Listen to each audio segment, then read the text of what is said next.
Hey guys, welcome to TCR. Sid here. I'm Mike. Today we're going to talk about whether or not we should stay in California or move. Or move. Right? There's a big question. It is a big question. And you know what? You guys have been seeing a lot of people asking and answering this question for themselves. And so we just want to have a conversation about it, you know? And I guess we should start with, why are we in California in the first place? Yeah.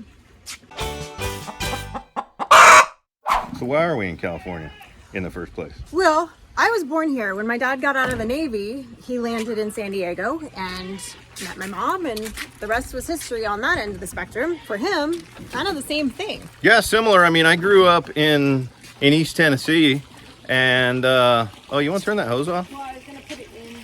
No, just go ahead and turn it off. It's full now. We've been refilling the swimming pool because we had to have some repairs done to it, and it's about at the right spot now. So there we go. Yeah, so I wound it up. I'll wind you up. I wound up here, you know, same thing. When I got out of the military, I landed in San Diego and I stayed. And that was in 1996. So we've been here a long time. Yeah, I mean, all my friends are here. My family is here. I mean, this is where my roots were, is in Southern California.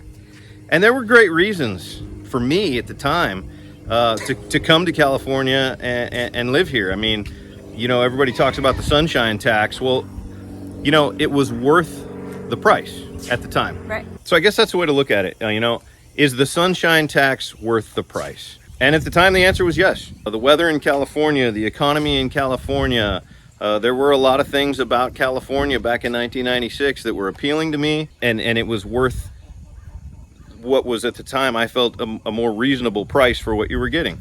And that's just really changed by a lot. So you may have noticed, for those of you that don't live in California, that you've had an influx of people from California. And for those of you that maybe are from California, you may have lost a few friends to other states recently. How many of our friends have moved to other states in the last 2 years? A lot of people we know. A lot of people have moved their businesses that we know. Just look at some of the big businesses that you think of, like Elon Musk moving Tesla to Texas from California. I mean, here California is supposed to be so excited about, you know, green vehicles and electric vehicles, and they kind of drove out the big electric vehicle company. They did.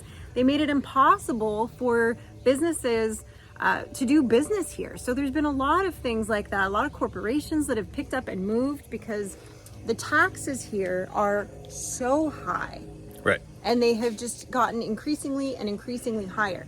In California, we pay the highest gas prices always of anywhere in the nation. Ours are always a few dollars higher than everywhere else. So you can imagine right now, during this level of inflation that we're having and the gas price issue that we're having nationwide, ours are ridiculous. We're right about $7 a gallon right now in California, which is a lot.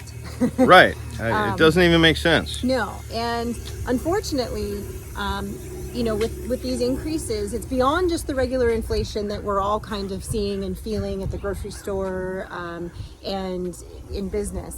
It goes beyond that. This is just, California is always more expensive, and it's just getting increasingly and increasingly more expensive. And at some point you have to ask the question, is it still worth the price? I think part of the important answer to that question is, what are you getting for that price?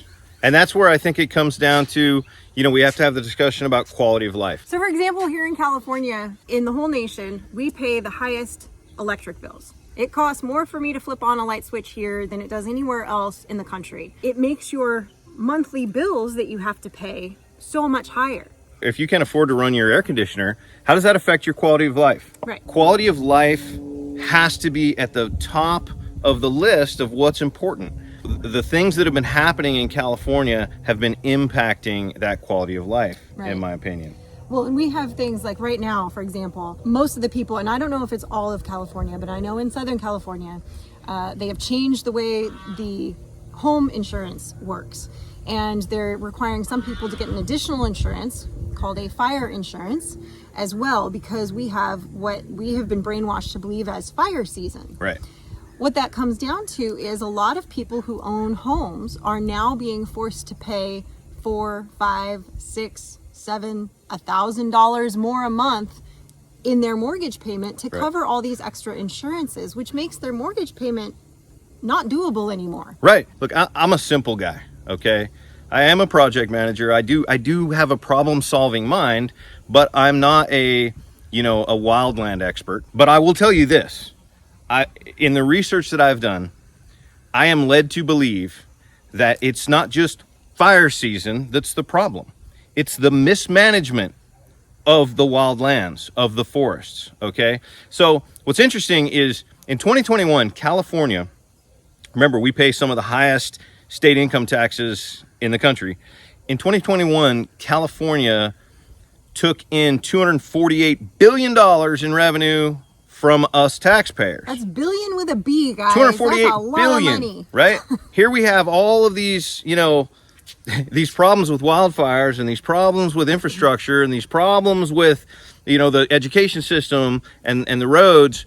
We took in $248 billion. Governor Newsom just announced the other day, like he's proud of it, that California currently has a $98 billion surplus. Did I just say that? Yes. Newsom, spend it or give it back, right? Yeah. Come on. Yeah. I mean, they trick you into voting for these tax increases at the pump. Right. And they word them in ways that are very confusing, and they spend, the other side spends a lot of money trying to say, no, it's confusing because they make it look like if you vote no, if you vote yes, it's actually a no, and it's all there's a lot of trickery going on. There's a lot of trickery going on, and so unless people really take the time and look at it, it's very hard for people to decipher if they're voting yes or if they're voting no on the increase in the tax. They have no idea how they're voting. And all this money is supposed to go to help the schools, to help with infrastructure like the roads and things like that. And meanwhile, instead, they're buying a $50,000 conference table for Caltrans. Right. They're pushing out the middle class here in California so much with these increases on energy that, like, for example, all these wildfires that we've had, there were some lawsuits because of it. That is one of the reasons why the power company is now charging these inflated rates, because they're trying to recoup what they lost and what they're having to pay out in these lawsuits. And you guys go back and look on the, just do a Google search about the town of Paradise in California that was just demolished by wildfires, right? Mm-hmm. I mean, the insurance companies lost so much money in these events that they're taking it back from us, and everybody that lives in rural areas by skyrocketing the insurance. But here's an idea. Take some of that $98 billion that you have in a surplus, spend it on Cal Fire, some increases there, some equipment, some people, spend it on wildlife management, right? So that we don't have the problems with these wildlands that are just giant tinderboxes out there. And see what happens when you spend that money. See how it positively impacts your constituents and their pocketbook. Why is it that we lose so much water, fresh water, through rain events down the San Diego River and right out into the ocean, yet we have this massive water crisis? Has anybody heard of a watershed? I mean, why are we not capturing that water and solving that water crisis, spending some of that money that we have there? There's probably a reason. It probably has to do with some kind of a bug that lives somewhere in a field along that riverbank that's more important. And I'm willing to have that conversation with somebody too. There's probably a way to solve that. All problems can be solved if you want to solve them. I'm not convinced that people want to solve these problems because I don't think these problems are impacting them. I think they're making more money this way. Right. Is what it comes down to. The upper crust is making more money off of the middle class by increasing these fees, by making things the way they are right now. And what it's doing is driving out the middle class and some of the upper class that see what's going on, that don't like it and have businesses because they have to move.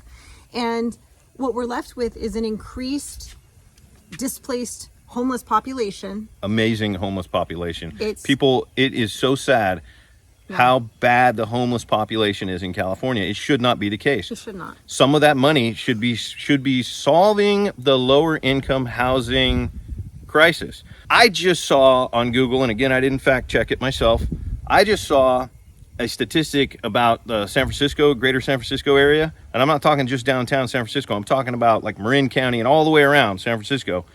That if you want to purchase a home at the median home price in that area, you need to have a $318,000 annual salary. That's pretty high.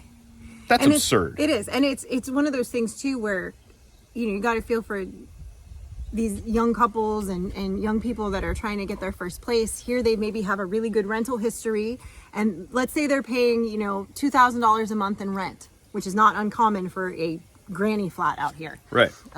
Let's say they're paying $2,000 a month in rent. They go to apply for a mortgage that would maybe only be about $1,800 a month for them. They get denied because they don't meet specific criteria, even though they've been making a payment even bigger than that. It's really sad. And it makes us wonder, when it's Frankie's time to leave the nest, what are her options going to be out here? What is her life going to look like out here? Politics aside, people think California, they think LA and San Francisco, and they think about, the big cities and kind of the mentality of those cities. What people forget is that California is a lot of agriculture, a lot of middle class, a lot of farms, ton of farms. Those people are hard workers, but they are not people that also want to just throw their hard-earned money away. Right. And that's something to consider. Those people are picking up and leaving. And maybe it's time we think about following suit. Yeah, I mean, that's the question. That's the question that's going around. It's the question that we've been asking ourselves. I don't want to be a quitter, right? People are saying, hey, stick to the cause, right? Don't abandon, the state. It's America too. Well, it is barely. But look, I understand fight the good fight. I'm a veteran. I get the concept. But at some point, I also have to ask myself, is this fight already lost? Right. Can it be won? Can California be saved? Or is California becoming exactly what the people in charge in California want it to become? In which case, I'm fighting for the wrong team if I stay. It's incredible when you think about it. With so many of the middle class wanting to leave, so many big businesses having to leave because it's too expensive to do business here. What are you going to be left with? The homeless population that and people that need government assistance, but there's going to be nobody eventually to put into pay into those taxes to help with that government assistance. So It's going to turn into a cesspool. It's going to turn into a backwards nightmare. At some point, we're going to own this nice little farm where we're trying to have a lifestyle of some amount of self-sustainability, important things for our child to learn as she develops. And we're going to have all of this on the outskirts of a toilet bowl. Right. Is that good? Is that what we want? No. Recently I've gotten to go to Oklahoma. I've gotten to visit Mississippi and Tennessee. And obviously when I show up and speak, they know I'm not from around there. Right. And, as soon as I say California, I can see it on their face. That their eyes, they look at me like, oh, California. Right. Like, I can see the hesitation and they're not sure what to make of me at first. And granted, I'm a little loud. I get it. That's in general. It doesn't matter where I go. People look at me like that. But she said like 1 million times and she got pink hair. Yeah. And tattoos. Yeah. But when I explain to them, don't just think of California as LA and San Francisco. It's a lot of farmers. It's a lot of hardworking middle class people. Right. And, that's how we choose to live. I can see them kind of go, oh, okay, I get it. Like, I never thought about that. Yeah, California we're not that is a big stereotype. state. Yeah. But unfortunately, that stereotype has destroyed California's reputation. Nobody knows about the Eastern Sierra Mountains up to 395 and the beautiful Mount Whitney and the beautiful trout streams and the deer hunting up in Mount Shasta and all of the tomatoes and garlic and just all the farms out here. Nobody knows about that. The cattle farms. They know about San Francisco and LA. And it's a shame. With so many people moving to a lot of different states from California, I think the word's kind of getting out that, not all Californians are crazy liberals. Oh, you went there. I did. Not all Californians agree with what's happening in this state, and some of us are being very loud about it. It's getting harder and harder to do business here, harder and harder to raise a family here. And harder to not be a quitter. Like, Right. I think don't it's want so to quit much- the fight. Yeah, I don't think it's so much quitting. I think it's knowing when to walk away when the odds are not forever in your favor. Right. When it's time to say, look, I mean, hey, look at my shirt, best dad ever. How can I be the best dad ever if I'm not making the best choices for my child, right? Our daughter wants to deer hunt. She wants to go fishing. She wants to have a horse. You know, can we do all those things in California? Yes. But is the cost to be able to do them in California worth the experience that you're going to get out of it in California? So we just keep coming back to that question. Yeah, should we stay in California? It's hard. I mean, we've hit a wall here. Yeah. We only have so much land here, and we can't get more here. So Right.